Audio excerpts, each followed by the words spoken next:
msiba, lakini pia ningependa kufahamu jina lako, unaitwa nani? Naitwa Ustadhi Jani, mkazi wa Chanika Rubakaya. Ndio msemaji wa familia? Ndio msemaji wa familia. Tulipata taarifa kwamba mlikwenda kufuatilia mwili. Nini kinaendelea? Na watu wengi kwa kizani kwamba leo labda mwili unaweza ukawasili hapa na tayari kwa mazishi. Tuisikie kauli ya familia ni nini? Ni kweli ilikuwa leo tulipanga mazishi na kila kitu tulikuwa tumeshaandaa utaratibu na baadhi ya visomo tayari tulishavifanya, ila badala ya kwenda ndugu zetu Sheikh Omar hapa na ndugu zetu wengine ambao wamekwenda, majibu ya serikali wanasema uchunguzi bado haujakamilika. Bimana leo tumeenda na ndugu zetu ambaye ni kuna mama yake mdogo na marehemu amechukuliwa vinasaba, kuna mtoto wa marehemu amechukuliwa vinasaba, na kuna mdogo wa marehemu ambaye ni mama mmoja ambaye pia naye amechukuliwa vinasaba. Kwa hiyo yule ambaye tumekutana naye pale anasema anayetakiwa kutoa majibu ya DNA ambayo vinasaba vyote vimechukuliwa pamoja na vya marehemu, anayetakiwa kutoa majibu hayo ni mkemia mkuu, ndo anayetakiwa kutoa. Kwa hiyo wametuambia sisi turudi, wamechukua mawasiliano yetu, lakini wametuomba radhi kwa leo zoezi la kuzika halitawezekana mpaka pale itakapokuwa imekamilika vipimo walivyovichukua vinasaba vya DNA, na mkemia mkuu ndio atakayekuwa ametoa majibu na watatupigia simu. Kama wakitupigia leo simu usiku, bi maana kesho tutaenda kuchukua mwili asubuhi.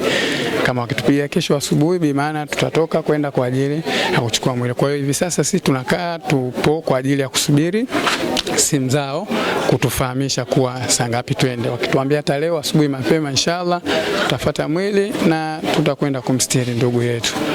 Kwa hiyo jambo liko hivyo, na kwa kuwa kwa tukio namna ingekuwa amekufa kawaida tungeweza kulaumu, lakini hatuwezi kulaumu. Si tupo kwenye subira, inna Allaha ma'as sabirin, tupo kwenye subira. Waendelee kufanya uchunguzi, watakapoona kuwa ni sawa sawa kwenda, hakuna tabu, tutatupigia simu, tutaenda kuchukua mwili na tutatangazia kwa sasa tumepata mwili na maziko yatakuwa siku fulani, lakini nyumba ni hapa hapa.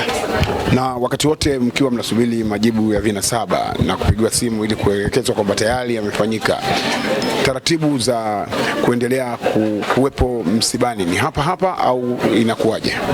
Nafikiri hiyo majibu nimeyasema kuwa taratibu za msiba ni nyumba hii ambayo ni kwa babu yake hapa Mzee Simba.